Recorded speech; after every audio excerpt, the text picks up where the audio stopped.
selamat datang di kanal kami. Pernahkah Anda terbang? Pernahkah Anda terpukau oleh kecepatan luar biasa yang membawa kita melintasi benua? Dari satu kota ke kota lain, hanya dalam hitungan jam. Di balik pengalaman modern ini, ada sebuah teknologi revolusioner yang lahir dari persaingan sengit dan kebutuhan militer yang mendesak, mesin jet. Ini bukan kisah tentang satu penemuan tunggal, melainkan sebuah perlombaan inovasi yang menegangkan. Melibatkan dua pikiran cemerlang di dua negara berbeda. Tepat sebelum dunia terjun ke dalam kancah Perang Dunia Kedua, mari kita mulai perjalanan kita di Inggris.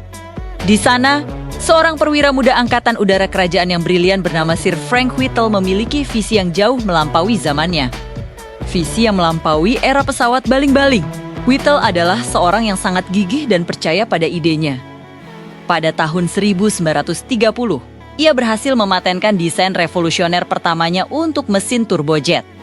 Bayangkan, dia adalah seorang pionir sejati yang sudah membayangkan potensi kecepatan ekstrem. Namun, ironisnya, pemerintah Inggris pada saat itu sangat skeptis. Mereka kurang percaya dan enggan mendukung desainnya yang dianggap terlalu radikal. Akibatnya, Whittle harus berjuang sendirian selama bertahun-tahun, mengetuk pintu dari satu investor ke investor lain. Mencari pendanaan dan yang lebih penting, mencari kepercayaan. Perjuangannya tidak sia-sia. Barulah pada tahun 1937, dengan sumber daya yang terbatas, mesin uji ciptaannya yang sederhana berhasil dinyalakan untuk pertama kalinya. Momen itu adalah pembuktian. Konsepnya valid, dan era baru penerbangan akan segera dimulai. Sementara Whittle berjuang keras mendapatkan dukungan di Inggris. Di seberang selat Inggris, di Jerman, seorang insinyur jenius lainnya bernama Hans von Ohain secara independen dan tanpa sepengetahuan Whittle mengejar konsep yang sangat serupa. Namun, nasib von Ohain jauh berbeda. Ia memiliki keuntungan besar yang tidak dimiliki Whittle. Ia mendapat dukungan penuh dari pabrikan pesawat terkemuka Ernst Heinkel. Heinkel adalah seorang industrialis yang ambisius. Ia melihat potensi besar dalam ide von Ohain dan menyediakan semua sumber daya yang diperlukan untuk memajukan teknologi ini dengan cepat. Perlombaan rahasia antara dua insinyur di dua negara yang bersiap untuk berperang ini akhirnya mencapai puncaknya pada tahun ke-1939 pada tanggal 27 Agustus tahun 1939. Hanya beberapa hari sebelum invasi Polandia yang memicu Perang Dunia Kedua, Jerman mencatat sejarah penerbangan dunia. Pesawat Heinkel He-178 yang ditenagai oleh mesin jet rancangan von Ohain berhasil melakukan penerbangan perdananya. Ini adalah momen monumental. Dunia menyaksikan penerbangan pertama pesawat bertenaga jet murni. Prestasi luar biasa ini langsung memberi Jerman keunggulan teknologi yang signifikan di awal konflik global. Pesawat-pesawat tempur mereka menjadi lebih cepat dan lebih superior di udara. Inggris, yang awalnya meremehkan ide Whittle, kini tertinggal. Mereka baru bisa menyusul 2 tahun kemudian. Dengan mesin Wake, satu hasil rancangan Whittle, pesawat Gloster 28/39 milik. Inggris akhirnya berhasil mengudara pada tahun ke-1941. Penerbangan ini menegaskan bahwa Inggris juga telah menguasai teknologi jet. Meskipun terlambat, perlombaan telah berakhir dan kedua negara kini memiliki senjata baru yang akan mengubah jalannya perang udara selamanya.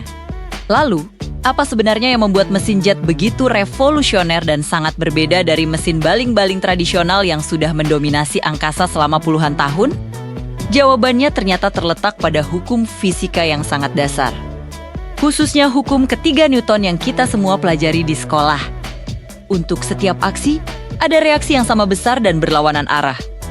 Mesin baling-baling bekerja dengan cara menarik pesawat ke depan, seperti sekrup raksasa yang membelah udara. Sebaliknya, mesin jet bekerja dengan prinsip yang sama sekali berbeda. Ia mendorong pesawat. Proses di dalam mesin jet modern dapat dibagi menjadi 4 tahap utama elegan. Pertama, induksi. Udara diisap masuk dengan kekuatan besar oleh bilah-bilah kipas raksasa yang berputar di bagian depan mesin. Kedua, kompresi.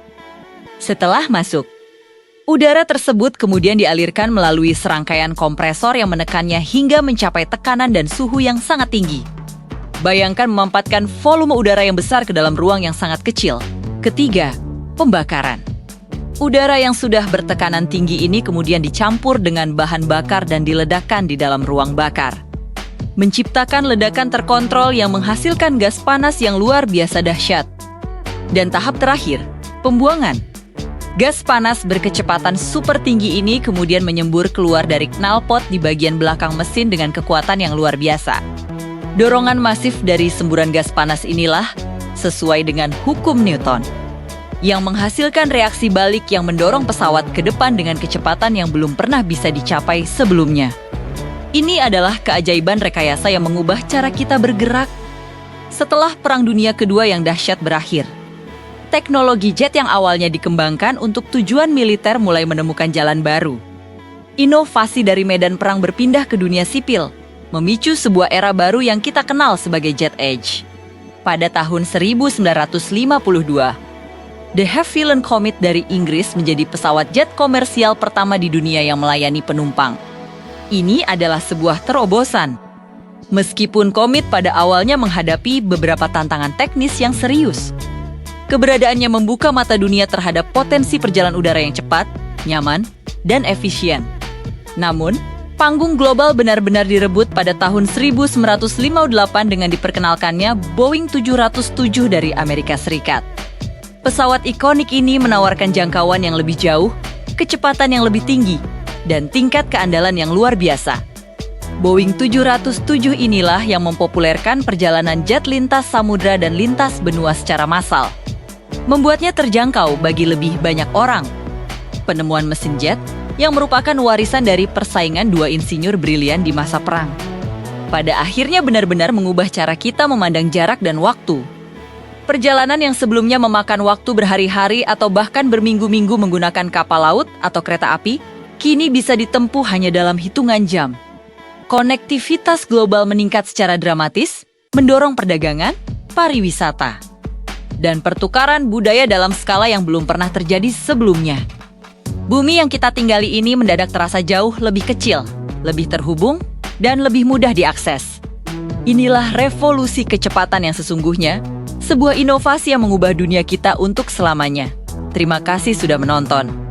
Jangan lupa untuk menyukai video ini dan berlangganan kanal kami untuk lebih banyak kisah menarik seputar sains dan teknologi. Sampai jumpa di video berikutnya.